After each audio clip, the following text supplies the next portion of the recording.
ಎಲ್ರಿಗೂ ನಮಸ್ಕಾರ. ಆ ಸೌಂಡು ಕ್ಲಾರಿಟಿ ಇದ್ದರೆ ದಯವಿಟ್ಟು ಒಂದು ಸಿಗ್ನಲ್ ಕೊಟ್ಬಿಡಿ, ಥಮ್ಸ್ ಅಪ್ ಮಾಡಿ, ಸೌಂಡ್ ಕ್ಲಿಯರ್ ಇದೆ ಅಂತೇಳಿ.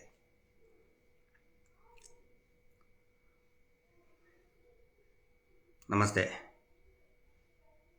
ಎಲ್ರಿಗೂ ನಮಸ್ತೆ. ದಯವಿಟ್ಟು ಒಂದು ಥಮ್ಸ್ ಅಪ್ ಮಾಡಿ. ಸೌಂಡು ಕ್ಲಿಯರಿಟಿ ಇದೆಯಾ? ಸೌಂಡ್ ಕ್ಲಿಯರ್ ಇದೆಯಾ? ಓಕೆ.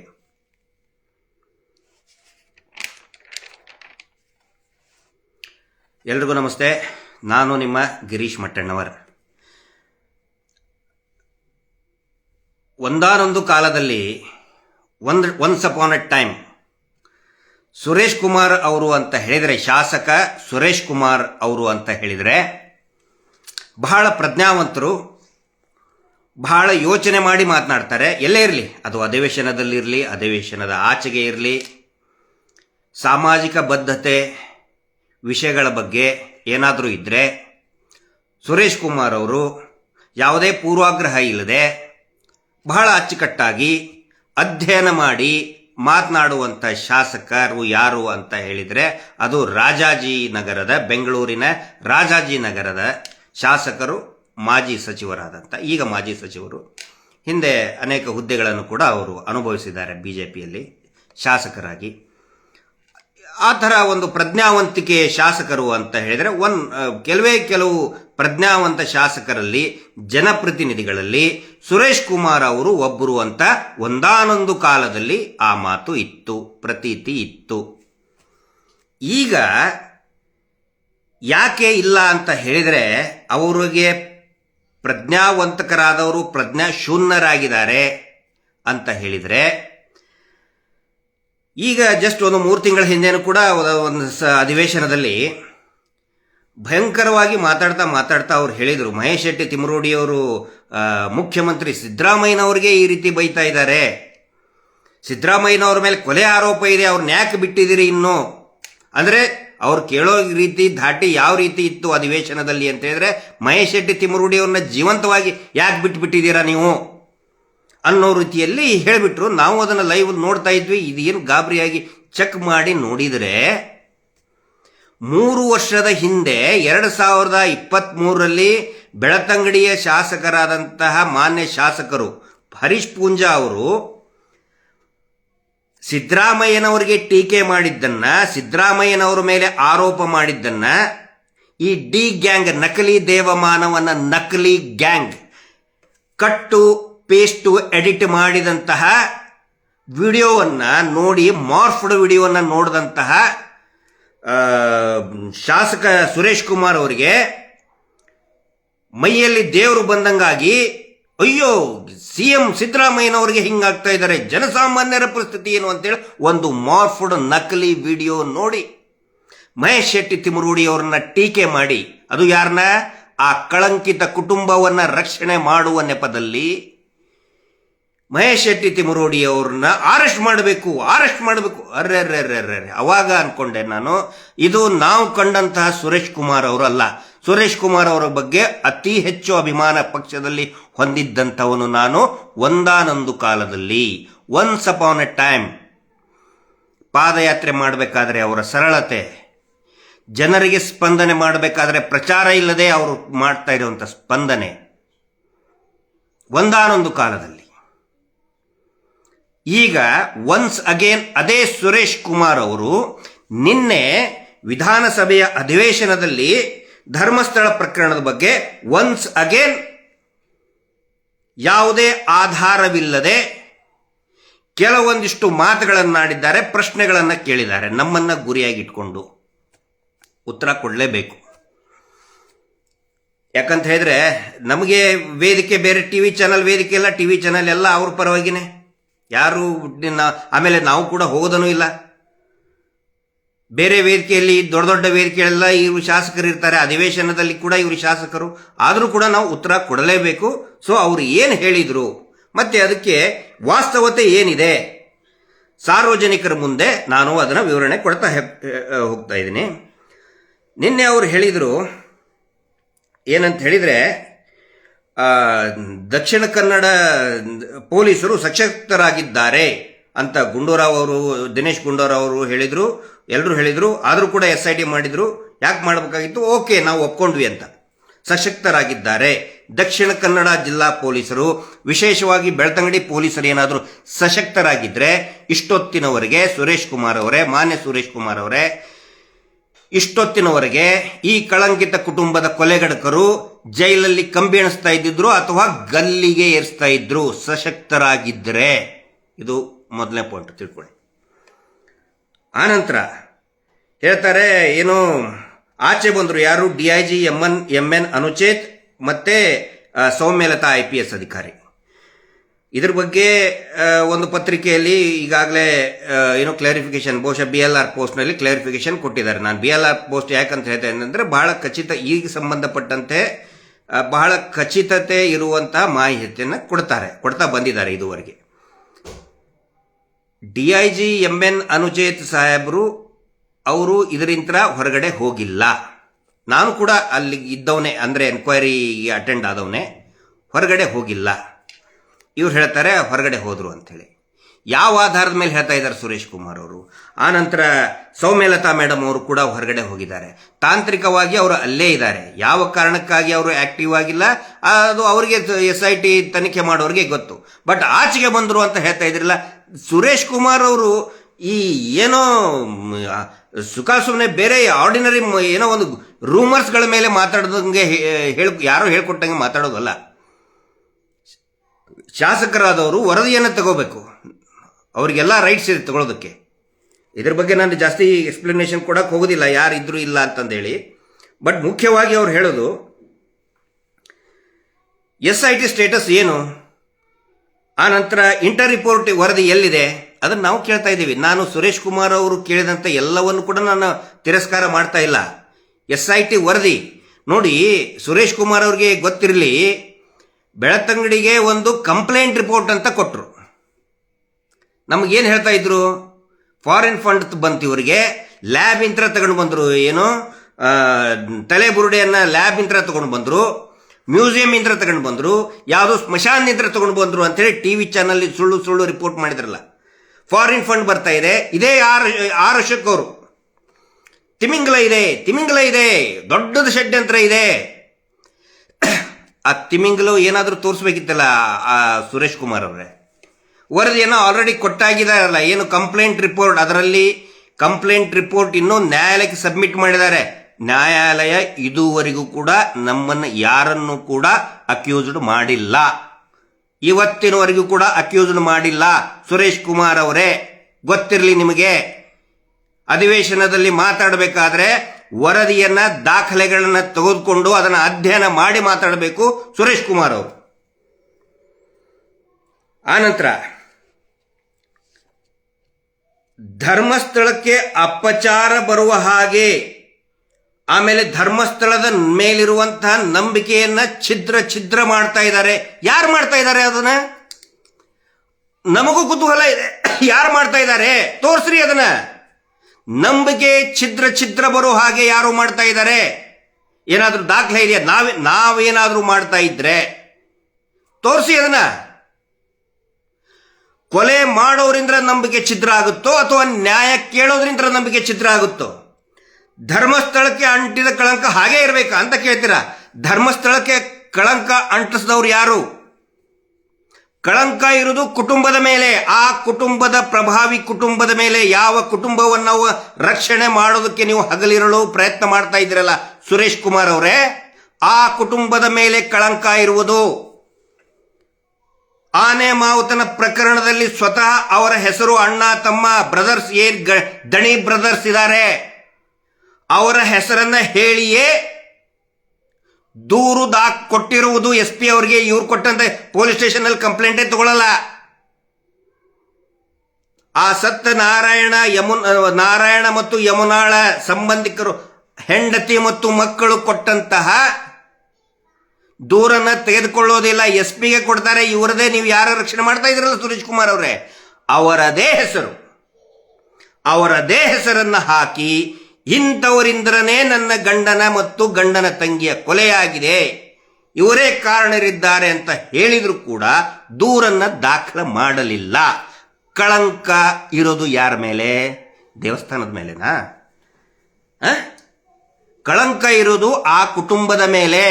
ಪದ್ಮಲತಾ ಪ್ರಕರಣದಲ್ಲಿ ಅದೇ ಕುಟುಂಬದ ಮತ್ತೊಬ್ಬರು ಮನೆ ಅವರು ತೀರ್ಕೊಂಡ್ರು, ಪ್ರಭಾಕರ್ ಅಂತ ಹೇಳಿ, ಪ್ರಭಾಕರ್ ಜೈನ್, ಅವರೇ ಪ್ರಾಂಶುಪಾಲರಾದವರು, ಅವರ ಕಾರಿನಲ್ಲಿನೇ ಕೂರಿಸ್ಕೊಂಡು ಹೋಗಿದ್ರು ಅಂತೇಳಿ ಅವರ ಆ ಸತ್ತ ಮಗು ಪದ್ಮಲತಾಳ ತಂದೆ ಹೇಳ್ತಾರ್ರಿ ಸುರೇಶ್ ಕುಮಾರ್ ಅವರೇ. ಕಳಂಕ ಇದು ಆ ಕುಟುಂಬದ ಮೇಲೆ. ಆ ಕುಟುಂಬದ ಮೇಲೆ ಇರ್ತಕ್ಕಂತಹ ಕಳಂಕವನ್ನ ನೀವು ಸುರೇಶ್ ಕುಮಾರ್ ಅವರೇ, ಹಿರಿಯರಾದಂಥ ಸುರೇಶ್ ಕುಮಾರ್ ಅವರೇ, ಯಾಕೆ ದೇವಸ್ಥಾನಕ್ಕೆ ಆ ಕಳಂಕವನ್ನು ಅಂಟಿಸ್ತಾ ಇದ್ರಿ ನೀವು?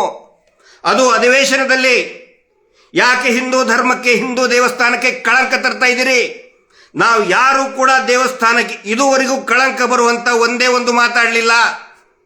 ಯಾಕಂತ ಹೇಳಿದ್ರೆ ನಾವು ಭಕ್ತರು, ಅಲ್ಲಿ ಸತ್ತಂತವ್ರು ಎಲ್ಲರೂ ಕೂಡ ಹಿಂದೂ ಭಕ್ತರೇ. ಸೌಜನ್ಯ ಪ್ರಕರಣದ ಕೂಡ ಕಳಂಕ ಸಂಪೂರ್ಣವಾಗಿ ಆ ಕುಟುಂಬದ ಮೇಲೇನೆ ಇದೆ. ಪ್ರಭಾವಿ ಕುಟುಂಬದ ಮೇಲೇನೆ ಕಳಂಕ ಇರುವುದು. ಆ ಕುಟುಂಬದ ಮೇಲೆ ಇರ್ತಕ್ಕಂತಹ ಕಳಂಕವನ್ನ ದೇವಸ್ಥಾನಕ್ಕೆ ಯಾಕೆ ಅಂಟಿಸ್ತಾ ಇದ್ದೀರಿ ಸುರೇಶ್ ಕುಮಾರ್ ಅವರೇ ನೀವು? ದೇವಸ್ಥಾನಕ್ಕೆ ಕಳಂಕ ಮಾಡ್ತಾ ಇರೋರು ಯಾರು? ಆಮೇಲೆ ಇನ್ನೊಂದು ಹೇಳ್ತೀರಿ ನೀವು, ನಾವೆಲ್ಲರೂ ಕೂಡ ಸ್ವಾಗತ ಮಾಡಿಬಿಟ್ವಿ, SIT ಆಗಿಬಿಡ್ತು. ಎಲ್ಲಿ ಸ್ವಾಗತ ಮಾಡಿದಿರಿ ನೀವು? ಕುಣ್ಕೊಂತ ಹೋದ್ರಿ ಅಲ್ಲಿ ಧರ್ಮ ರಕ್ಷಣೆ ಯಾತ್ರೆ ಅಂತ ಹೇಳಿ. ಯಾವ ಧರ್ಮ ರೀ? ಅಲ್ಲಿ ಸತ್ತು, ಅತ್ಯಾಚಾರ ಆಗಿ ಸತ್ತು ಇನ್ನೂ ಅನೇಕ ಹೆಣಗಳು ಬಿದ್ದಿದೆ ಲಾಜಿಂಗ್ನಲ್ಲಿ. ಕ್ರೈಮ್ ನಂಬರ್ 111/2009, ಕ್ರೈಮ್ ನಂಬರ್ 306/2010 ಲಾಜ್ನಲ್ಲಿನೇ ಹೆಣ ಬಿದ್ದಿದೆ. ಅಪರಿಚಿತ ಹುಡುಗಿ ಶವ ಅಂತ ಹೇಳ್ತಾರೆ, ಕೊಲೆ ಅಂತ 302 ಹೇಳ್ತಾರೆ. ತನಿಖೆನೇ ಆಗಲಿಲ್ಲ. ಆಸಿಡ್ ಹಾಕಿ ಸತ್ತ ಮೇಲೆ ಆಸಿಡ್ ಹಾಕ್ತಾರೆ, ಅದು ಕೂಡ ತನಿಖೆಯಲ್ಲಿದೆ. ಆದರೆ ಅಪರಿಚಿತರು ಅಂದ್ರೆ ಏನು, ಕೊಲೆಗಡಕರು ನಾಪತ್ತೆ. ಯಾರ ಮೇಲಿದೆ ಕಳಂಕ? ದೇವಸ್ಥಾನದ ಮೇಲೆ ಕಳಂಕನ? ಯಾವ ಹಿಂದುತ್ವರೇ ಇದು ಸುರೇಶ್ ಕುಮಾರ್ ಅವರೇ? ಸತ್ತಂತವ್ರು ಎಲ್ಲರೂ ಕೂಡ ಹಿಂದೂ ಧರ್ಮದವರೇ. ಯಾವ ಹಿಂದುತ್ವ ನಿಮ್ದು?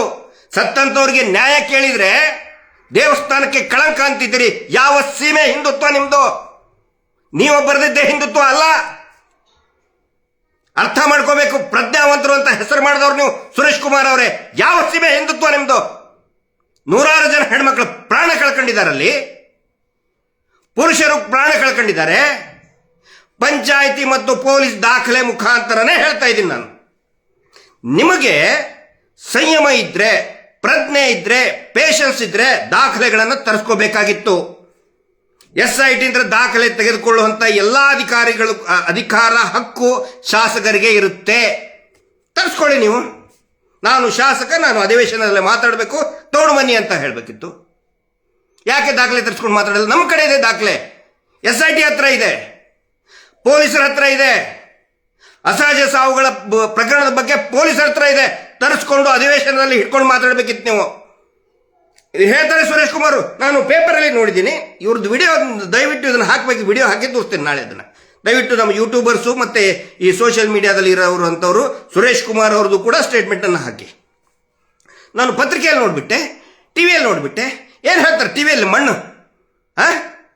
ಮುಂಚೆ ಏನು ಅಡ್ವರ್ಟೈಸ್ಮೆಂಟ್ ಕೊಡ್ತಾ ಇದ್ರು ಅದಕ್ಕಿಂತ 8 ಪಟ್ಟು ಅಡ್ವರ್ಟೈಸ್ಮೆಂಟ್ ಜಾಸ್ತಿ ಆಗಿದೆ. ನೋಡಿ ನೀವು ಎಲ್ಲ ಟಿವಿ ಚಾನಲ್ನಲ್ಲಿ. ಯಾಕೆ ಕೊಡ್ತಾ ಇದ್ದಾರೆ? ಇದೇ ಪ್ರಭಾವಿಗಳು, ನೇತ್ರಾವತಿಯ ಪ್ರಭಾವಿಗಳು ಎಲ್ಲ ಟಿವಿ ಚಾನಲ್ ನೋಡಿ, ಇವ್ರದ್ದು ಅಡ್ವರ್ಟೈಸ್ಮೆಂಟ್. ಆ ಅಡ್ವರ್ಟೈಸ್ಮೆಂಟ್ ಅನ್ನು ನೋಡಿ ಇವ್ರು ಹೇಳ್ತಾ ಇದ್ದಾರೆ ಶಾಸಕರು. ಯಾಕೆ ದಾಖಲೆ ತಗೊಳಕ್ಕಾಗಲ್ಲ ನಿಮಗೆ? You are authorised person to receive any kind of document. ವಿರೋಧ ಪಕ್ಷದವ್ರು ನೀವು, ಅದರಲ್ಲಿನೇ ಒಬ್ಬ ಸೀನಿಯರ್ MLA, ನೀವು ತಗೊಳಕ್ಕಾಗಲ್ವಾ? ಪತ್ರಿಕೆಯಲ್ಲಿ ನೋಡಿದೆ. ಏನು ಹೇಳ್ತದೆ ಪತ್ರಿಕೆಯಲ್ಲಿ?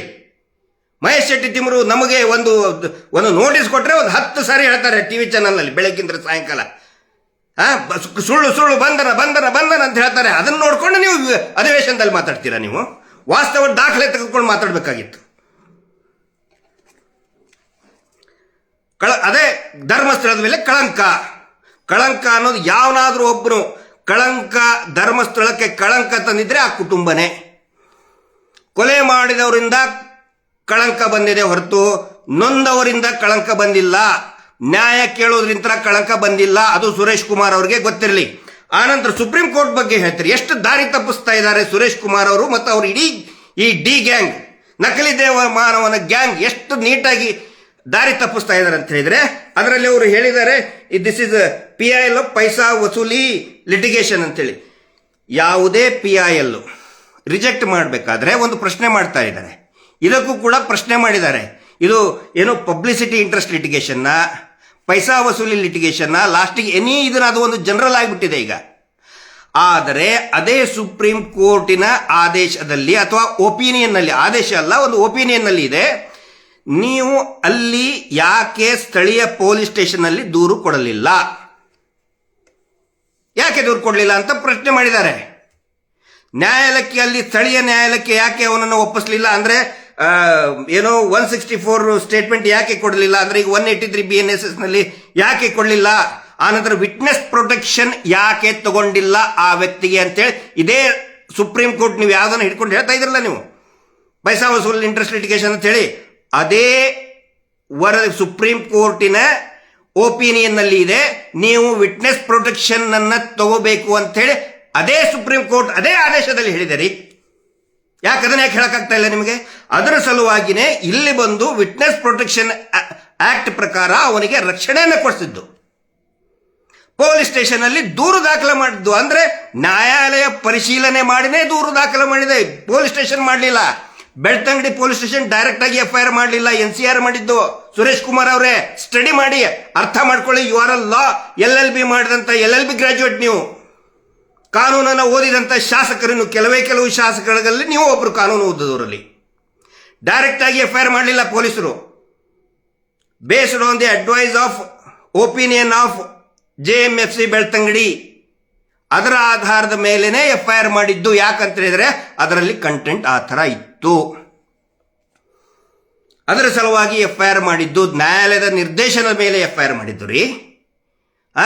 ಅದು ಸುಪ್ರೀಂ ಕೋರ್ಟ್ ಒಪಿನಿಯನ್ ಆಧಾರದ ಮೇಲೆ ಮಾಡಿದ್ದದನ್ನ ಸುಮ್ಮನೆ ಹಂಗೆ ಪೈಸಾ ವಸೂಲಿ ಇದನ್ನು ತೋರಿಸ್ಬೇಕಾಗಿತ್ತು. ಪೈಸಾ ವಸೂಲಿ ಮಾಡಿದ್ರೆ SIT ತನಿಖೆ ಆಗಿದ್ದಲ್ಲ, 10-15 ದಿನ ಎನ್ಕ್ವೈರಿ ಮಾಡಿದ್ದಾರೆ, ತೋರಿಸ್ರಿ ಏನಾದರೂ ಪೈಸಾ ವಸೂಲಿ ಮಾಡಿದೀವಿ ಅಂತೇಳಿ.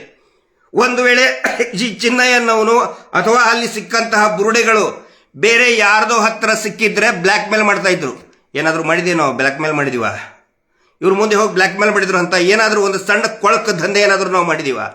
ಪ್ರಾಮಾಣಿಕವಾಗಿ ಸುರೇಶ್ ಕುಮಾರ್ ಅವರೇ ನಾನು ಹೇಳ್ತಾ ಇದ್ದೀನಿ ಕೇಳಿ, ನೀವು ಕೂಡ ಒಬ್ಬ LLB ಲಾ ಪ್ರಾಕ್ಟೀಸ್ ಮಾಡಿದವರು. ಇಲ್ಲಿ ಒಂದು ಕೊಲೆ ಆಗಿದೆ ಅಥವಾ ಇಂಥಲ್ಲಿ ಒಂದು ನಾನು ಬುರುಡೆ ನೋಡಿದ್ದೀನಿ, ಅಸ್ಥಿ ಪಂಜರ ನೋಡಿದ್ದೀನಿ ಅಂತ ಹೇಳಿದ್ರೆ ನಿಮ್ಮ ಹತ್ರ ಬಂದ್ರೆ ನಿಮ್ಮನ್ನು ಅಕ್ಯೂಸ್ ಮಾಡ್ಬೋದಾ? ಅದನ್ನೇ ಮಾಡಕ್ ಹೊರಟಿದ್ದೀವ್ರು. ಈಗ ಒಬ್ಬ ಕ್ಲೈಂಟ್ ನಿಮ್ಮ ಹತ್ರ, ಒಬ್ಬ ಕ್ಲೈಂಟನ್ನ ಬರ್ತಾರೆ, ನಾನು ನೋಡಿದ್ದೀನಿ, ಅದನ್ನ ತನಿಖೆಗೆ ಒಳಪಡಿಸಿ ಅಂತ. ಅವಾಗ ನೀವೇನು ಮಾಡ್ತೀರಾ? ಕೋರ್ಟಿಗೆ ಹೋಗ್ತೀರಾ ಅಥವಾ ಪೊಲೀಸ್ ಸ್ಟೇಷನ್ ಹೋಗ್ತೀರಾ? ನೀವು ಕೋರ್ಟಿಗೆ ಹೋದ್ರೆ ನಿಮ್ಮನ್ನೇ ಆರೋಪಿ ಮಾಡಬಹುದಾ? ಉತ್ತರ ಕೊಡಿ ಸುರೇಶ್ ಕುಮಾರ್ ಅವರೇ. ಯಾಕಂತ ಹೇಳಿದ್ರೆ ನೀವು ಲಾ ಪ್ರಾಕ್ಟೀಸ್ ಮಾಡಿದಂಥವ್ರು, ಇಲ್ಲಿ ಅದನ್ನೇ ಮಾಡಕ್ ಹೊಂಟಿದ್ದೀವ್ರು. ನಮ್ಮ ಮೇಲೆ, ನಮ್ಮ ಅಡ್ವೊಕೇಟ್ಗಳ ಮೇಲೆ ಟಾರ್ಗೆಟ್ ಮಾಡಕ್ ಹೊಂಟ್ರು. ಯಾಕಂದ್ರೆ ಎಲ್ಲರೂ ಹೆದರ್ ಬಿಡಬೇಕು, ದೂರು ಕೊಟ್ಟವನೇ ಅಪರಾಧಿ. ಆ ನಂತರ ನೀವೇ ಹೇಳ್ತಿರಲ್ಲ ಸುರೇಶ್ ಕುಮಾರ್ ಅವರೇ, ಹೈಕೋರ್ಟ್ ಹೇಳ್ತು, though the high court told to continue investigation, all roaming freely and talking to social media, no accused is arrested, enquired. ನೀವು ಹೇಳ್ತಿರಲ್ಲ, though high court told to continue investigation, very important ಮಾತು ಹೇಳಿದ್ರಿ. ನೀವು ಹೇಳಿದ ಮಾತನ್ನ ಆ ನಕಲಿ ದೇವಮಾನವನ ಗ್ಯಾಂಗ್ನವ್ರು ಕೇಳಿಸ್ಕೋಬೇಕು, ಅವರು ಸಾಕ್ತಾ ಇರುವಂತ TV ಚಾನೆಲ್ಗಳು ಕೇಳಿಸ್ಕೋಬೇಕು. ಏನಂತ ಪ್ರಚಾರ ಮಾಡಿಬಿಟ್ರು? ಮುಗಿದೋಯ್ತು ಇನ್ವೆಸ್ಟಿಗೇಷನ್, ಮುಗಿದೋಯ್ತು, ಚಾರ್ಜ್ ಶೀಟ್ ಕೊಟ್ಟು ಬಿಟ್ರು, ಮುಗೀತು ಇನ್ವೆಸ್ಟಿಗೇಷನ್. ಇಲ್ಲ, SIT ಚಾಪೆ ಎಲ್ಲ ಕಟ್ಕೊಂಡು ಹೋಗ್ಬಿಟ್ರು. ನಾವು ಹೇಳ್ತಾ ಇದ್ವಿ SIT ಕಂಟಿನ್ಯೂ ಇದೆ ರೀ ಅಂತ ಹೇಳಿದ್ರೆ, ಇಲ್ಲ SIT ಮುಗಿದೋಯ್ತು. ಬಟ್ ನೀವೇ ಹೇಳಿದ್ರಲ್ಲ SIT ಕಂಟಿನ್ಯೂ ಆಗಿದೆ ಅಂತೇಳಿ. ಮತ್ತೆ ಕಂಟಿನ್ಯೂ ಮಾಡೋಕೆ ಬಿಡ್ರಿ ಸುರೇಶ್ ಕುಮಾರ್ ಅವರೇ. ಯಾಕೆ ಪದೇ ಅಡ್ಡಗಾಲ ಹಾಕ್ತಾ ಇದ್ದೀರಿ? ಯಾಕೆ ಅಡ್ಡಗಾಲ ಹಾಕ್ತಾ ಇದ್ದೀರಿ? ಅದಕ್ಕೆ ಯಾಕೆ ಪ್ರಶ್ನೆ ಮಾಡ್ತಾ ಇದ್ದೀರಿ? ಚಾರ್ಜ್ ಶೀಟ್ ಕೊಟ್ಟ ಮೇಲೆ ಕೇಳಿ. ಆನಂತರ SITಗೆ ಈಗ ಸದ್ಯಕ್ಕೆ ಕೊಟ್ಟಂತಹ ವರದಿ ಪ್ರಕಾರ ಅವರು 7 ಅಸ್ಥಿ ಪಂಜರ ಅಂತ ಹೇಳ್ತಾರೆ, 7 ತಲೆಬುರುಡೆ, 1,000 ಎಲುಬುಗಳು FSLಗೆ ಕಳಿಸಿದ್ದಾರೆ. ಅಧಿಕೃತವಾದಂತಹ ಮಾಹಿತಿ. ನ್ಯಾಯಾಲಯಕ್ಕೂ ಕೂಡ ಕೊಟ್ಟಿದ್ದಾರೆ. ಎಷ್ಟು? 1,000 ಮೂಳೆಗಳು. ಯಾರವು? 1,000 ಮೂಳೆಗಳು ಎಲ್ಲಿಂದ ಬಂದವು? FSL ಕೊಟ್ಟಿದ್ದಾರೆ. ಅದು ಮೂಳೆಗಳು ಸುರೇಶ್ ಕುಮಾರ್ ಅವರೇ, ಮಿಠಾಯಿ ಅಲ್ಲ, ಜಲೇಬಿ ಅಲ್ಲ. ಜಿಲೇಬಿ ಕಳಿಸಿಲ್ಲ FSLಗೆ. 1,000 ಮೂಳೆಗಳು. ಯಾರು? ನಿಮ್ಮ ಕ್ಷೇತ್ರದ ರಾಜಾಜಿನಗರ ಕ್ಷೇತ್ರದವರು ಇರಬಹುದು. ಯಾರಿಗ್ ಗೊತ್ತು? ನೀವು ಶಾಸಕರು ಏನು ಮಾಡಬೇಕಾಗಿತ್ತು? ನೀವು ಹೇಳ್ತೀರಲ್ಲ, ಸೊ ಫ್ರೀ ಆನಂತರ ಅಕ್ಯೂಸ್ಡ್ ರೋಮಿಂಗ್ ಫ್ರೀಲಿ. ಎಸ್, ನಾವು ಒಪ್ಕೊಳ್ತೀವಿ. ಆರೋಪಿಗಳನ್ನ ಇನ್ನೂ ಅರೆಸ್ಟ್ ಮಾಡಿಲ್ಲ. ಎಸ್, ನಾವು ಅದನ್ನೇ ಕೇಳ್ತಾ ಇದ್ದೀವಿ. ಯಾಕೆ ಅರೆಸ್ಟ್ ಮಾಡಲಿಲ್ಲ?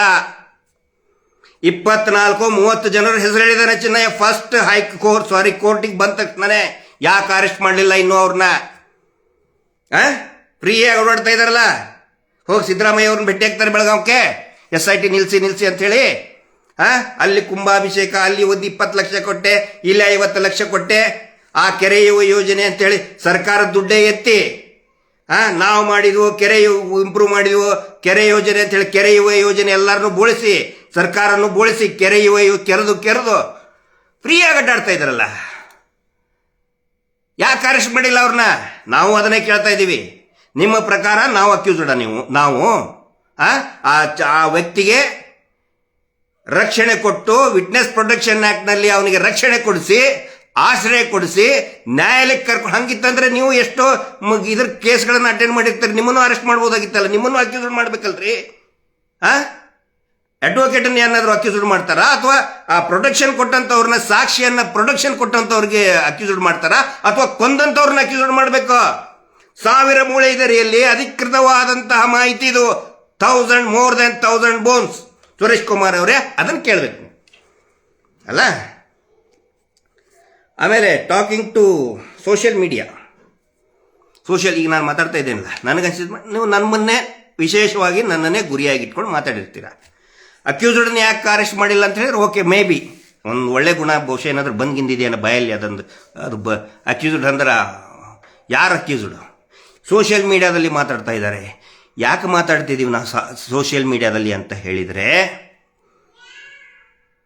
ನಿಮ್ಮಂತಹ ಶಾಸಕರು ಪ್ರಭಾವಿಗಳ ಪರವಾಗಿ ಮಾತಾಡ್ತಾ ಇದ್ದಾರಲ್ಲ ಅಧಿವೇಶನದಲ್ಲಿ ಅಥವಾ ಸಭೆಗಳಲ್ಲಿ, ನಿಮ್ಮ ಮೇಲೆ ನಂಬಿಕೆ ಜನರು ಆರಿಸಿದ್ದು ನಿಮ್ಮನ್ನು. ಆ ಪ್ರಭಾವಿ ಆರಿಸಿದ್ದಲ್ಲ, ಆ ಪ್ರಭಾವಿ ನಿಮ್ಮನ್ನು MLA ಮಾಡಿದ್ದಲ್ಲ, ಜನಸಾಮಾನ್ಯರು ನಿಮ್ಮನ್ನು ಆಯ್ಕೆ ಮಾಡಿದ್ದು.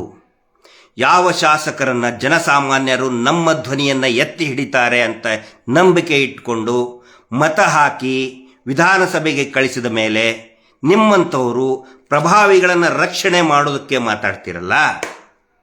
ಹೀಗಾಗಿ ನಮ್ಮಂಥವ್ರು ಸಾಮಾನ್ಯರು ಮಾತಾಡಬೇಕಾಗುತ್ತೆ. ಅದರ ಸಲುವಾಗಿ ನಾವು ಮಾತಾಡ್ತಾ ಇದ್ದೀವಿ. ನಮಗೇನು ತೆವಲಿಲ್ಲ ಸುರೇಶ್ ಕುಮಾರ್ ಅವರೇ ಮಾತಾಡಬೇಕು ಅಂಥೇಳಿ. ನೀವು ಒಂದು ವೇಳೆ ಕೊಂದವರ ಪರವಾಗಿ ಮಾತಾಡಿದ್ರೆ ನೀವೇನು ಮಾಡಬೇಕಾಗಿತ್ತು ಗೊತ್ತಾ? ಕಳಂಕ, ಧರ್ಮಸ್ಥಳಕ್ಕೆ ಕಳಂಕ ಹಂಗೆ ಅಟ್ಕೋಬೇಕಾ ಅಂತ ಕೇಳ್ತಿರಲ್ಲ. ಆ ಪುತ್ತೂರಿನಲ್ಲಿ BJPಯದೇ ಅಧ್ಯಕ್ಷನ ಮಗ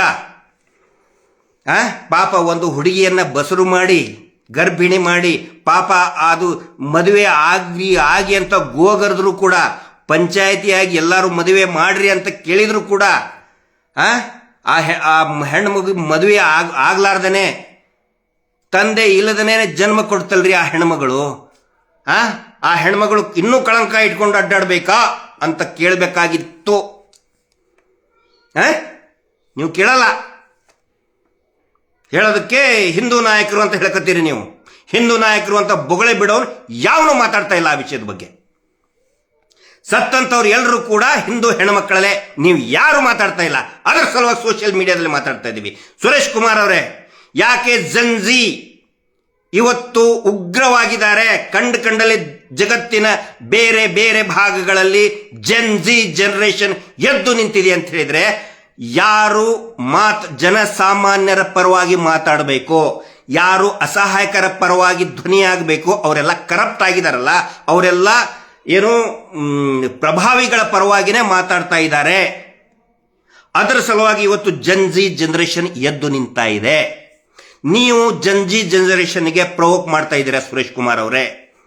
ನೀವು ನಿಜವಾಗ್ಲೂ ನಿಮಗೆ ಮಾನವೀಯತೆ ಇದ್ರೆ, ಕಾಳಜಿ ಇದ್ರೆ, ಅಲ್ಲಿ ಸತ್ತಂತಹ 100 ಹೆಣ್ಣು ಮಕ್ಕಳ ಬಗ್ಗೆ ಮೀಟರ್ ಬಡ್ಡಿ ದಂಧೆಯಿಂದ ಸಾಯ್ತಾ ಇರುವಂತ, ಪ್ರತಿನಿತ್ಯ ಸಾಯ್ತಾ ಇರುವಂತ ಇದೇ ಧರ್ಮಸ್ಥಳ ಸಂಘದಿಂದ ಮೀಟರ್ ಬಡ್ಡಿ ದಂಧೆಯಿಂದ ಪ್ರತಿದಿನ ಮೊನ್ನೆ ಒಂದು ವಾರ ಬೈಲಹೊಂಗಲದಲ್ಲಿ ಗೋಡೆ ಮೇಲೆ ವಯಸ್ಸಾದಂತ ಹೆಣ್ಮಗಳು ಇವರದೇ ಕಿರುಕುಳ ತಾಳಲಾರದೆ, ನೀವು ಯಾರ ರಕ್ಷಣೆ ಮಾಡ್ತಾ ಇದ್ದೀರಲ್ಲ ಅವರದೇ ಕಿರುಕುಳ ತಾಳಲಾರದೆ ಗೋಡೆ ಮೇಲೆ ಡೆತ್ ನೋಟಲ್ಲಿ ಚೀಟಿಯಲ್ಲ ಗೋಡೆ ಮೇಲೆ ಬರಹ ಬರೆದು ಸಾವಿಗೆ ಶರಣಾಗಿದ್ದಾಳೆ ಹೆಣ್ಮಕ್ಕಳು.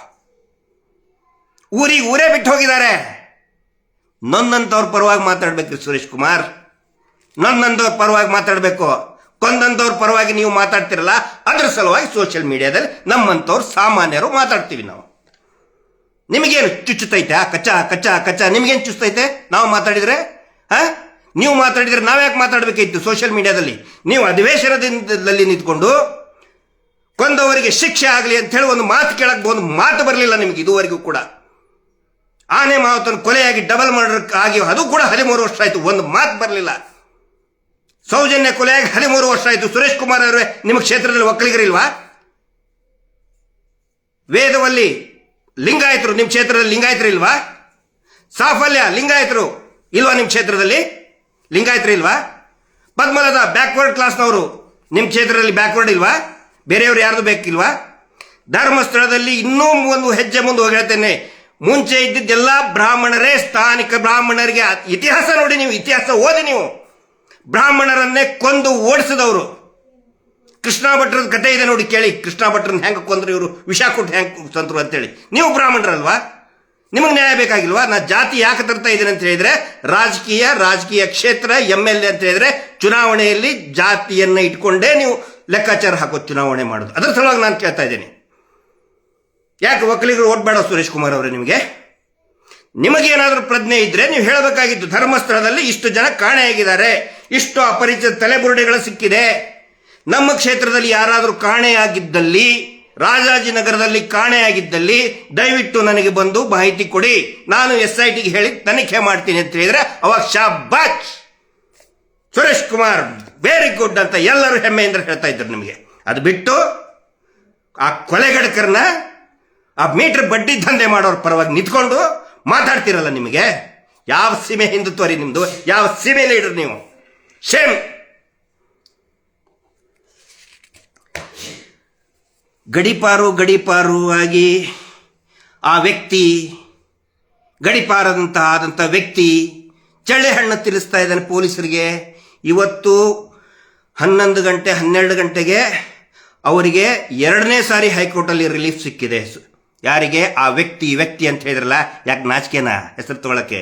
ಮಹೇಶ್ ಶೆಟ್ಟಿ ತಿಮರೋಡಿ, ಹಿಂದುತ್ವದ ನಾಯಕ, ನೈಜ ನಾಯಕ. ಸುರೇಶ್ ಕುಮಾರ್ ಅವರ ನಿಮ್ಮ ಮನೆಯಲ್ಲೂ ಕೂಡ RSS ಸಂಸ್ಥಾಪಕರ ಫೋಟೋ ಇರ್ಲಿಕ್ಕಿಲ್ಲ. ನಾನು ನೋಡಿಲ್ಲ, 2-3 ಸರಿ ಬಂದಿದ್ದೀನಿ ಆತ್ಮೀಯರಾಗಿದ್ದಾಗ. ನಿಮ್ಮ ಮನೆಯಲ್ಲೂ ಕೂಡ ಸಂಘದ ಹಿರಿಯರ ಫೋಟೋ ಇರಲಿಕ್ಕಿಲ್ಲ. ಆದರೆ ಮಹೇಶ್ ಶೆಟ್ಟಿ ತಿಮರೋಡಿ ಅವರ ಮನೆಯಲ್ಲಿ ಇವತ್ತಿಗೂ ಕೂಡ ಎಂಟ್ರನ್ಸ್ಗೆ ದೊಡ್ಡ ಹಾಲಲ್ಲಿನೇ ಸಾಲ್ಕ ಸಂಘದ ಪ್ರಮುಖರ ಹೆಸರು ಫೋಟೋ ಹಾಕೊಂಡಿದ್ದಾರೆ. ಅವ್ರ ಹೆಸರು ತಗೊಳಕ್ಕೆ ಯಾಕ್ರಿ ನಾಚಿಕೆ ನಿಮಗೆ ಸುರೇಶ್ ಕುಮಾರ್ ಅವರೇ? ಮಹೇಶ್ ಶೆಟ್ಟಿ ತಿಮರೋಡಿ ಅವರ ಹೆಸರು ತಗೊಳಕ್ ನಾಚಿಕೆನಾ? ಯಾವ BJP ಶಾಸಕರ ಮನೆಯಲ್ಲಿ ಸಂಘದ ಸಂಸ್ಥಾಪಕರು, ಆನಂತರ ನಿರಂತರ 3-4 ಸರಸಂಘ ಚಾಲಕರ ಫೋಟೋ ಯಾವ BJP ನಾಯಕನ ಮನೆಯಲ್ಲಿದೆ? ಆ ರೆಡ್ಡಿ ಜನಾರ್ದನ್ ರೆಡ್ಡಿ ಮನೆಯಲ್ಲಿದೆಯಾ? ರೀಲ್ಸ್ ಮಾಡ್ತಾರೆ ಕರಿ ಟೋಪಿ ಹಾಕೊಂಡು, ಇದೆಯಾ? ಯಾವ ನಾಯಕನ ಮನೆಯಲ್ಲಿದೆ? ನಾನು ಕೂಡ ಎಷ್ಟೋ ಸಾರಿ ಹೇಳಿದೆ ಅವರಿಗೆ, ಸರ್ ಯಾಕ್ರಿ ಹಾಕ್ತೀರಿ ಇದನ್ನ ಅಂತೇಳಿ. ಯಾಕೆ ಇಲ್ಲ, ನಾನು ಹಾಕೋನೇ. ಅಷ್ಟು ಕಟ್ಟರ್ ಸಂಘದಿಂದ ಬಂದಂಥವ್ರು ನಾವಲ್ಲ ಬಿಡಿ. ನಾನು ಒಂದು ಸಾರಿ ನಾನು ಕೂಡ ಸಂಘದ ಶಿಕ್ಷಣ ನನಗೂ ಆಗಿದೆ. ಆದರೆ ಮಹೇಶ್ ಶೆಟ್ಟಿ ತಿಮರೋಡಿ ಅವ್ರಿಗಿರುವಷ್ಟು ಕಟ್ಟರ್ವಾದಿ ನಾನು ಖಂಡಿತ ಅಲ್ಲ. ಆದರೆ ಅವರು ವ್ರತ ರೀತಿಯಾಗಿ ಮಾಡ್ತಾ ಇದ್ದಾರೆ ಹಿಂದುತ್ವ ಅಂಥೇಳಿ. ಅವ್ರ ಹೆಸರು ತಗೊಳಕ್ಕೆ ಯಾಕೆ ನಾಚಿಕೆ ಏನ್ರಿ ನಿಮಗೆ ಸುರೇಶ್ ಕುಮಾರ್ ಅವರೇ? ಗಡೀಪಾರವಾದಂಥ ವ್ಯಕ್ತಿ ಪೊಲೀಸರಿಗೆ ಚಳ್ಳೆ ಹಣ್ಣು ತಿನ್ನಿಸ್ತಾ ಇದ್ದಾನಲ್ರಿ ಅಂತ ಕೇಳ್ತಿರಲ್ಲ. ಹೈಕೋರ್ಟ್ನಲ್ಲಿ ಇವತ್ತು ಮಹೇಶ್ ಶೆಟ್ಟಿ ತಿಮರೋಡಿ ಅವರಿಗೆ 2ನೇ ಸಾರಿ ರಿಲೀಫ್, ಅಂದ್ರೆ ಗಡೀಪಾರು ಆದೇಶ ಮಾಡಿದ್ದೇ ಕ್ರಮಬದ್ಧವಾಗಿಲ್ಲ ಅಂತೇಳಿ 2 ಸಾರಿ ಹೇಳಿದೆ ಹೈಕೋರ್ಟ್. 2ನೇ ಸಾರಿ ಇದು. 1ನೇ ಸಾರಿ ಆಯ್ತು ನೀವು ಮಾಡೋದಾದ್ರೆ ಕರೆಕ್ಟ್ ಆಗಿ ಮಾಡಿ ಅಂತ ಹೇಳ್ತಾರೆ, ಮತ್ತೆ 2ನೇ ಸಾರಿ ನಾವು ಗಡೀಪಾರು. ನಿಜವಾಗಿ ನೀವೆಲ್ಲರೂ ಸೇರಿ ಮಹೇಶ್ ಶೆಟ್ಟಿ ತಿಮ್ಮನಗುಡಿ ಅವರು ಬೆಂಬಲಕ್ಕೆ ನಿಂತ್ಕೋಬೇಕಾಗಿತ್ತು ನೀವು. ಎರಡನೇ ಸಾರಿ ಮತ್ತೆ ಹೇಳಿದೆ, ಇವತ್ತು ಕೂಡ ಹೈಕೋರ್ಟ್ ಹೇಳಿದೆ ಕ್ರಮಬದ್ಧವಾಗಿ ಮಾಡಿಲ್ಲ ಅಂತ ಮತ್ತೆ ಹೇಳಿದೆ. ಮಹೇಶ್ ಶೆಟ್ಟಿ ಚಳ್ಳೆ ಹಣ್ಣು ತಿನ್ನಿಸಿದ್ರಾ ನಿಮಗೆ? ಪೊಲೀಸರಿಗೆ ಚಳ್ಳೆ ಹಣ್ಣು ತಿನ್ನಿಸಿದ್ರಾ? ಈ ಮತ್ತು ದಣಿಗಳು ಇಷ್ಟು ವರ್ಷದಿಂದ ಚಳ್ಳೆ ಹಣ್ಣಲ್ಲ, ಕಲ್ಲಂಗಡಿ ಹಣ್ಣು, ಪಪ್ಪಾಳೆ ಹಣ್ಣು, ಆಮೇಲೆ ಇನ್ನೇ ಡ್ರ್ಯಾಗನ್ ಫ್ರೂಟು, ಕಿವಿ ಫ್ರೂಟು ತಿನ್ನಿಸಿ ಮತ್ತೆ ಕಿವಿಗೆ ಹೂ ಇಟ್ಟಿದಾರಲ್ಲ ಪೊಲೀಸರಿಗೆ. ಎಲ್ಲ ಕೊಲೆಯಲ್ಲಿ ಕೂಡ ಪರಾರಿಯಾಗಿ ಯಾವ್ದಾವುದೋ ಅಮಾಯಕರನ್ನ ಸೇರಿಸಿ ಅವ್ರಿಗೆ ಶಿಕ್ಷೆ ಕೊಡಿಸಿ ಪಪ್ಪಾಳೆ ಹಣ್ಣು ತಿನ್ನಿಸಿದ್ರು, ಕಲ್ಲಂಗಡಿ ಹಣ್ಣು ತಿನ್ನಿಸಿದ್ರು, ಕಿವಿ ಫ್ರೂಟು ತಿನ್ನಿಸಿದ್ರು, ಕಿವಿ ಮೇಲೆ ಹೂನು ಇಟ್ರು, ಪೊಲೀಸರಿಗೆ ಇಟ್ಟರು, ಸರ್ಕಾರಕ್ಕೂ ಇಟ್ರು ಈ ಕೊಲೆಗಡಿಕ ಕುಟುಂಬ. ಇವರು ಗಡಿಪಾರಾದಾಗ ಎಲ್ಲೋ ಒಂದು ಕಡೆ ಆರಾಮಾಗಿದ್ರೆ ಚಳ್ಳೆ ಹಣ್ಣು ತಿನ್ನಿಸಿದ್ರು. ನಾಚಿಕೆ ಆಗಲ್ವೇನ್ರಿ ನಿಮಗೆ? ಯಾರ ಪರವಾಗಿ ಮಾತಾಡ್ತಾ ಇದ್ದೀರಿ? ನಿಮ್ಮ ಬಗ್ಗೆ ಎಷ್ಟೋ ಗೌರವ ಇಟ್ಕೊಂಡವ್ರು ನಾವು. ನೀವು ಮಾತಾಡೋದು ಕೇಳಿದ್ರೆ ನಾನು ಒಬ್ಬನೇ ಅಲ್ಲ, ಅನೇಕ ಜನ ನಿಮ್ಮ ಬಗ್ಗೆ ಗೌರವ ಇಟ್ಕೊಂಡಂಥವ್ರು ಇವರ ಸುರೇಶ್ ಕುಮಾರ್ ಓ ಅಂತ ಇದ್ದಾರೆ. ಯಾಕೆ ಹಿಂಗಾದ್ರಿ? ಅಂದ್ರೆ ಈ ಏನು ಬಡ್ಡಿ ದಂಧೆಯಲ್ಲಿ ನಿಮ್ದೇನಾದ್ರೂ ಪಾತ್ರ, ನಿಮ್ದೇನಾದ್ರೂ ಪ್ರಸಾದ ಇದೆಯಾ ಅಲ್ಲಿ? ಸಂಶಯ ಬರ್ತಾ ಇದೆ ನಮಗೆ. ಯಾಕಂದ್ರೆ ಹೇಳ್ತಾ ಇದ್ದಾರೆ, ಯಾಕಂದ್ರೆ ನೀವು ಬಹಳಷ್ಟು ಪ್ರಸಾದ ತಗೊಂಡಿದ್ದೀರಿ ಹಿಂದೆ ಒಂದು ಆ ಕಾಲದಲ್ಲಿ ಅಂತ ಹೇಳಿ. ನಾನು ನೇರವಾಗಿ ಆರೋಪ ಮಾಡ್ತಾ ಇಲ್ಲ. ಯಾಕಂತ ಹೇಳಿದ್ರೆ ಈ ಸಂಘದ ಮೀಟರ್ ಬಡ್ಡಿ ದಂಧೆ ಅಂತ ಹೇಳಿದ್ರೆ ಸ್ವಿಸ್ ಬ್ಯಾಂಕ್ ಆಗಿದೆ. ಭಾರತದಲ್ಲಿರುವಂಥ ಅನೇಕ ರಾಜಕಾರಣಿಗಳಿಗೆ, ದೊಡ್ಡ ದೊಡ್ಡ ಅಧಿಕಾರಿಗಳಿಗೆ ಸ್ವಿಸ್ ಬ್ಯಾಂಕ್ ಕಪ್ಪು ಹಣವನ್ನು ಇನ್ವೆಸ್ಟ್ ಮಾಡುವಂತಹ, ಶೇಖರಣೆ ಮಾಡುವಂತಹ ಒಂದು ಕೇಂದ್ರನೇ ಈ ಮೀಟರ್ ಬಡ್ಡಿ ದಂಧೆ. ನಿಮ್ದೇನಾದ್ರೂ ಪ್ರಸಾದ ಅದರಲ್ಲಿ ಇದೆಯೇನೋ? ಮತ್ತೆ ಯಾಕಂದ್ರೆ ಎಲ್ಲರಿಗೂ ಹೇಳಿಬಿಟ್ಟಾರ ಅವರು, ನೀವು ನನ್ನ ರಕ್ಷಣೆ ಮಾಡಿದರೆ ಮಾತ್ರ ವಾಪಸ್ ನಿಮಗೆ, ಇಲ್ಲ ತಂದ್ರೆ ಇಲ್ಲ. ಮುಳುಗ್ತು, ನನ್ನ ಹಡಗ ಮುಳುಗ್ತಂದ್ರೆ ನೀವು ಮುಳುಗಿದ್ರಿ ಅಂತೇಳಿ ಆ ಸಂಶಯ ನಮಗೂ ಬರ್ತಾ ಇದೆ. ವಿಚಾರ ಮಾಡಿ ಮಾತಾಡಿ. ಲಕ್ಷಾಂತರ ಜನ, ಸುರೇಶ್ ಕುಮಾರ್ ಅವರು ಇರ್ಬೋದು ಅಥವಾ ಇನ್ನು ಯಾವುದೇ ಶಾಸಕರು ಇರ್ಬೋದು, ಯಾವುದೇ ಜನಪ್ರತಿನಿಧಿಗಳಿರ್ಬೋದು, ಮಾತಾಡಬೇಕಾದರೆ ಯೋಚನೆ ಮಾಡಿ ಮಾತಾಡಿ. ಈ ಕೊಲೆಗಡ ಕುಟುಂಬಕ್ಕೆ ಏನಾದರೂ ಶಿಕ್ಷೆ ಆದರೆ ಇಡೀ ರಾಜ್ಯ ಸಂಭ್ರಮ ಪಡ್ತದೆ. ಪ್ರತಿಯೊಂದು ಮನೆಯಲ್ಲಿ ಕೂಡ ದೀಪ ಬೆಳಗಿ ಸಂಭ್ರಮ ಪಡ್ತಾರೆ. ಅದು ರಾಜ್ಯ ಸರ್ಕಾರಕ್ಕೆ ಗೊತ್ತಿರಲಿ. ಇವ್ರು ಏನ್ ಮಾಡ್ತಾ ಇದ್ದಾರೆ ಗೊತ್ತಾ? ಈಗ ಇಂಥ ಸುರೇಶ್ ಕುಮಾರ್ ಅವರು ಆಮೇಲೆ ಇನ್ನೊಂದಿಷ್ಟು ಲೀಡರ್ಗಳನ್ನ ಇಟ್ಕೊಂಡು ಸೆನ್ಸಿಟೈಸ್ ಮಾಡಿ ಏನೋ ಧರ್ಮಸ್ಥಳಕ್ಕೆ SIT ತನಿಖೆ ಮಾಡಿದ್ರೇ ಧರ್ಮಸ್ಥಳಕ್ಕೆ ಅಪಚಾರ, ಕೊಲೆಗಡಕರನ್ನ ಹಿಡಿದ್ರೇ ಧರ್ಮಸ್ಥಳಕ್ಕೆ ಕಳಂಕ ಅನ್ನುವಂತಹ ಒಂದು ಮಾನಸಿಕತೆಯನ್ನ ಮಾರಾಟ ಮಾಡ್ತಾ ಇದ್ದಾರೆ, ಜನರಿಗೆ ಅಂಟಿಸ್ತಾ ಇದ್ದಾರೆ. ಧರ್ಮಸ್ಥಳಕ್ಕೆ ಯಾವನು ಯಾಕೆ ಹಿಡ್ಕೊಂಡು ಬರ್ರಿ, ಅವನು ಯಾವನು ಧರ್ಮಸ್ಥಳಕ್ಕೆ ಕಳಂಕ ಮಾಡಿದವನು ನಾವು ನೋಡ್ತೀವಿ, ನಾವೇ ಕೇಸ್ ಹಾಕ್ತೀವಿ ಅವನ ಮೇಲೆ. ಯಾವನ್ರಿ ಅವನು ಧರ್ಮಸ್ಥಳಕ್ಕೆ ಕಳಂಕ ಅಂಟಿಸವನು? ಕಳಂಕ ಇರೋದು ಆ ಕುಟುಂಬದ ಮೇಲೆ. ಇವ್ರು ಏನ್ ಮಾಡ್ತಾ ಇದ್ದಾರೆ ಅಧಿವೇಶನದಲ್ಲಿ, ನಾನು ನೋಡ್ತಾ ಇದ್ದೀನಿ, ಇದು ನಿರಂತರ 3ನೇ ಅಧಿವೇಶನ. SIT ಇದನ್ನ ಆದ್ಮೇಲೆ ಮತ್ತು ಬೇಕು ಅಂತಲೇ ಅದನ್ನ ಜಾರಿಗೆ ತರೋದು. 3ನೇ ಅಧಿವೇಶನ ಇದು. ನಿರಂತರವಾಗಿ ಬೇಕು ಅಂತಲೇ ಅದನ್ನ ಪ್ರವೋಕ್ ಮಾಡೋದು. ಅಯ್ಯೋ ತನಿಖೆ ಮಾಡಿಬಿಟ್ರೆ ಒಂದು ಧರ್ಮಸ್ಥಳಕ್ಕೆ ಅಪಚಾರ ಅಂತ ಹೇಳಿ ಅಯ್ಯೋ ಭಕ್ತರು ಇದನ್ನಾಗ್ಬಿಡ್ತಾರೆ. ಪ್ರತಿಯೊಬ್ಬ ಭಕ್ತರು ಕೂಡ ಖುಷಿ ಪಡ್ತಾರೆ, ಸಂಭ್ರಮ ಪಡ್ತಾರೆ. ಈ ಕೊಲೆಗಡಕ ಕುಟುಂಬವನ್ನ ಅರೆಸ್ಟ್ ಮಾಡಿ ಒಳಗಡೆ ಹಾಕಿದ್ರೆ ಲಕ್ಷಾಂತರ ಕೋಟ್ಯಾಂತರ ಭಕ್ತರು, ಕರ್ನಾಟಕ ರಾಜ್ಯ ದೇಶಾದ್ಯಂತ ಇರುವಂತ ವಿದೇಶದಲ್ಲಿ ಇರ್ತಕ್ಕಂಥ ಪ್ರತಿಯೊಬ್ಬ ಭಕ್ತರು ಕೂಡ ಖುಷಿಯಿಂದ ಸಂಭ್ರಮ ಪಡ್ತಾರೆ ಈ ಕೊಲೆಗಡಕರನ್ನ ಒಳಗಡೆ ಹಾಕಿದ್ರೆ. ಗೊತ್ತಿರಲಿ ಎಲ್ರಿಗೂ, ಈ ಸಂಚು ನಡೆಯೋದಿಲ್ಲ. ಸರ್ಕಾರಕ್ಕೂ ಕೂಡ ಗೊತ್ತಿರಲಿ. ಒಂದು ವೇಳೆ ಇದನ್ನೇನಾದ್ರೂ SITಯನ್ನ ಇವರೇನೋ ಪ್ರಶ್ನೆ ಮಾಡ್ತಾ ಇದ್ದಾರೆ, ತನಿಖೆ ನಿಂತುಬಿಟ್ಟು ಅಂತ ಹೇಳಿದ್ರೆ ಸರ್ಕಾರಕ್ಕೂ ಕೂಡ ಅತಿ ದೊಡ್ಡ ಕಳಂಕ ಅನ್ಕೊಳ್ಳುತ್ತೆ. ನಾನು ಅದಕ್ಕೆ ಹೇಳೋದು, ತನಿಖೆ ಸಂಪೂರ್ಣವಾಗಿ ಆಗಲಿ. ವರದಿ ಏನೇನು ಕೊಟ್ಟಿದ್ದೀರಾ ಅದ್ರ ಬಹಿರಂಗ ಮಾಡಲಿ. ಹಿಂದೆ ಉಗ್ರಪ್ಪ ವರದಿ ಅದನ್ನು ಕೂಡ ಮುಚ್ಚಿಟ್ಕೊಂಡ್ಬಿಟ್ರು, CBI ವರದಿ ಅದನ್ನು ಕೂಡ ಮುಚ್ಚಿಟ್ಕೊಂಡ್ಬಿಟ್ರು ಸೌಜನ್ಯ ಪ್ರಕರಣದಲ್ಲಿ. ಈಗ ಈ ವರದಿಯನ್ನು ಯಾಕೆ ಮುಚ್ಚಿಟ್ಕೊಳ್ತಾ ಇದ್ದೀರಿ? ಬಹಿರಂಗ ಮಾಡಿ ಅನ್ನೋದು ನಾವು ಕೇಳ್ತಾ ಇದ್ದೀವಿ. ಅದನ್ನ ಮತ್ತೊಂದು ಪ್ರಮುಖವಾಗಿ, ಈಗ ಇವರು ಏನು ಪ್ರಭಾವಿಗಳಿದಾರಲ್ಲ, ಬಡ್ಡಿ ಪೂಜ್ಯರು, IDBI ಬ್ಯಾಂಕಿದ ಡೈರೆಕ್ಟರ್ ಕೂಡ ಆಗಿದ್ರು ಅವರು. ಆ ಥರ ಆಗುವಂಥ ಪ್ರಯೋಜನ ಇದೆಯಾ ಗೊತ್ತಿಲ್ಲ. ಒಂದು ಕ್ಷೇತ್ರದ ದೇವಸ್ಥಾನದ ಧರ್ಮಾಧಿಕಾರಿಯಾಗಿ, ಫೈನಾನ್ಸ್ ಬಿಸ್ನೆಸ್ನ ಡೈರೆಕ್ಟರ್ ಆಗಿ ಬರ್ತಾ ಇದೆ. ಅಲ್ಲಿ LICದು ಕೂಡ ಸ್ಟೇಕ್ ಇತ್ತು, LICದಲ್ಲಿ ಕೂಡ ಪಾತ್ರ ಇದೆ ಅಂತೇಳಿ ರಾಜ್ಯದ ಉದ್ದಗಲಕ್ಕೂ, including Kasaragod district of Kerala ರಾಜ್ಯದ ಕಾಸರಗೋಡನ್ನು ಒಳಗೊಂಡು ಎಲ್ಲೆಲ್ಲಿ ಇವರು LIC ಪಾಲಿಸಿ ಅಂತೇಳಿ ದುಡ್ಡು ಎತ್ತಿದ್ದಾರೆ, ಎಲ್ಲ ಫೇಕ್ LIC ಪಾಲಿಸಿಗಳನ್ನೇ ಕೊಟ್ಟಿದ್ದಾರೆ. ಆ ನಂತರ ಪ್ರೈವೇಟ್ LICಗಳನ್ನು SBIನಿಂದ ಏನು LIC ಮಾಡಿಸಿದ್ದೀವಿ ಎಲ್ಲವೂ ಕೂಡ ಫೇಕ್, ದೊಡ್ಡ ಗೋಲ್ಮಾಲ್. ಇವರೇ ಡೈರೆಕ್ಟರ್ ಆದಂಥವರು, ಬಡ್ಡಿ ಪೂಜ್ಯರೇ. ಈಗ ಒಂದೊಂದಾಗಿ ಹೊರಗಡೆ ಬರ್ತಾ ಇದೆ. ನಾವು ಸುಮ್ಮನೆ ಕೂತ್ಕೊಳ್ಳಲ್ಲ, ಎಲ್ಲ ಹೊರಗಡೆ ತೆಗಿತಾ ಇದ್ದೀವಿ. LIC ಫೇಕ್, ಜನಸಾಮಾನ್ಯರಿಗೆ LIC ಮಾಡಿಸಿದ್ದೀನಿ, ಇನ್ಶೂರೆನ್ಸ್ ಮಾಡಿಸಿದ್ದೀನಿ ಅಂಥೇಳಿ ರಕ್ತ ಹೀರದಂಗೆ ಅವ್ರ ಕಡೆ ಅಂತ ದುಡ್ಡು ವಸೂಲಿ ಮಾಡಿ ಮಾಡಿ ಯಾವನಿಗೂ LIC ಮಾಡಿಸೇ ಇಲ್ಲ. ಕೊಟ್ಟರು ಕೂಡ ಕೊಟ್ಟಿ LICಯನ್ನೇ ಕೊಟ್ಟಿದ್ದಾರೆ. ಕೊಟ್ಟಿ ಫೇಕ್ ಜಾಲಿ ನೋಟ್ ಹೆಂಗಿರ್ತದಲ್ಲ ಹಂಗೆ ಜಾಲಿ LIC ಕೊಟ್ಟಿದ್ದಾರೆ. ಎರಡ ಮಾಡಿದ್ದು ಇಂಥವ್ರು. ಅದನ್ನು ಇವರು ಮಾಡೋದು ನಿರಂತರವಾಗಿ ಇದನ್ನೇ ಮಾಡ್ತಾ ಬಂದರು. ಈಗ ಮುಚ್ಚಿ ಹಾಕೋದಕ್ಕೆ ಶಾಸಕರಂಥವ್ರನ್ನ ಅಧಿವೇಶನದಲ್ಲಿ ಮಾತಾಡಿಸಿದ್ಬಿಟ್ರೆ ಇವರು ಪವಿತ್ರರಾಗಿ ಬಿಡಬೇಕು. ಇವರು ಕಳಂಕಿತರಲ್ಲ. ನ್ಯಾಯ ಕೇಳುವವರು ಕಳಂಕಿತರಲ್ಲ. ನ್ಯಾಯ ಕೇಳುವವರು ನಿಜವಾದ ಧರ್ಮ ರಕ್ಷಣೆ ಮಾಡ್ತಾ ಇರುವಂಥವರು, ಕೊಲೆಗಡಕರನ್ನು ರಕ್ಷಣೆ ಮಾಡುವಂಥವರೇ ಕಳಂಕಿತರು. ದೇವಸ್ಥಾನದ ಚುಕ್ಕಾಣಿ ಹಿಡಿದಂತಹ ಕುಟುಂಬದ ಮೇಲೆ ಕಳಂಕ ಇದ್ದರೆ ಅದು ದೇವಸ್ಥಾನಕ್ಕೆ ಕಳಂಕ ಖಂಡಿತ ಅಲ್ಲ. ಇದು ಇಷ್ಟು ಬೇಗ ಈ ಏನು ಇದೆ SITನ ನಿಲ್ಲಿಸಬೇಕು ಅಂತ ಪ್ರಯತ್ನ ಮಾಡ್ತಾ ಇದ್ದೀರಲ್ಲ, SIT ನಿಲ್ಲಿಸೋದಕ್ಕೆ ಸಾಧ್ಯ ಇಲ್ಲ. ನಾವು ಬಿಡೋದಿಲ್ಲ. ನ್ಯಾಯ ಸಿಗುವವರೆಗೆ ನಾವು ಕೂಡ ಸುಮ್ಮನೆ ಕೂತ್ಕೊಳ್ಳೋದಿಲ್ಲ. ಏನು ಮಾಡಿದ್ರಿ ಇವರು? TV ಚಾನಲ್ನಲ್ಲಿ ನಮ್ಮ ಬಗ್ಗೆ ಕೆಟ್ಟದಾಗಿ ಬೈದುಬಿಟ್ರೆ ಮಾನ ಮರ್ಯಾದೆಗೋಸ್ಕರ ಇವರು ಆದರೂ ಹಂಚ್ಕೊಂಡು ಹೆದರ್ಕೊಂಡು ಸುಮ್ಮನೆ ಆಗಿಬಿಡ್ತಾರೆ. ಸುರೇಶ್ ಕುಮಾರ್ ಅವರಿಗೆ ಗೊತ್ತಿರಲಿ, ನಾವು ಕೂಡ ಚರ್ಮ ದಪ್ಪು ಮಾಡ್ಕೊಂಡೇ ಹೋರಾಟಕ್ಕಿಳಿದಿದ್ದೀವಿ. ಥಿಕ್ ಸ್ಕಿನ್ಡ್ ಬಫೆಲೋ ಆಗಿನೇ ನಾವು ಹೋರಾಟಕ್ಕಿಳಿದಿದ್ದೀವಿ. ನಿಮ್ಮಂಥವರು ಏನೇನು TV ಚಾನಲ್ನಲ್ಲಿ ಅದು ಇದು ಪೇಡ್ ನಕಲಿ ಪತ್ರಕರ್ತರನ್ನ ನೋಡ್ರಿ, ಆ TV ಚಾನಲ್ಗಳೇ ಮುಚ್ಚಿ ಹೋಗ್ತಾ ಇದೆ ಈಗ. ಸೌಜನ್ಯ ಹೋರಾಟದ ವಿರುದ್ಧ ಮಾತಾಡಿದಂತಹ TV ಚಾನಲ್ಗಳೇ ಇವತ್ತು ಮುಚ್ಚಿ ಹೋಗುವಂಥ ಏನು ಸಂಪಾದನೆ ಮಾಡಿದಂತಹ ಸಂಪಾದಕಿಯರನ್ನೇ ಹೊರದಬ್ಬಿದ್ದಾರೆ.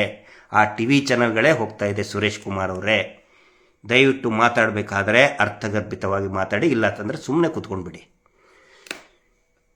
ತಮ್ಮೆಲ್ಲರ ಒಂದು ಸಹಕಾರ, ಎಲ್ಲ ಜನಸಾಮಾನ್ಯರ ಸಹಕಾರ ಈ ಒಂದು ಹೋರಾಟಕ್ಕೆ ಇರಲಿ. ಮತ್ತು ನಾನು ಮಾತಾಡಿದ್ದನ್ನು ಯಾರು ಬೇಕಾದರೂ ಕೂಡ without any copyright restrictions ಇದನ್ನು ಪ್ರಸಾರ ಮಾಡಬಹುದು. ಯಾವುದೇ ರಿಸ್ಟ್ರಿಕ್ಷನ್ಸ್ ಇಲ್ಲ. ದಯವಿಟ್ಟು ಜಾಗೃತರಾಗಿರಿ. ಎಲ್ಲ ಜನಸಾಮಾನ್ಯರಿಗೂ ನಾನು ವಿನಂತಿ ಮಾಡ್ಕೊಳ್ತಾ ಇದ್ದೀನಿ.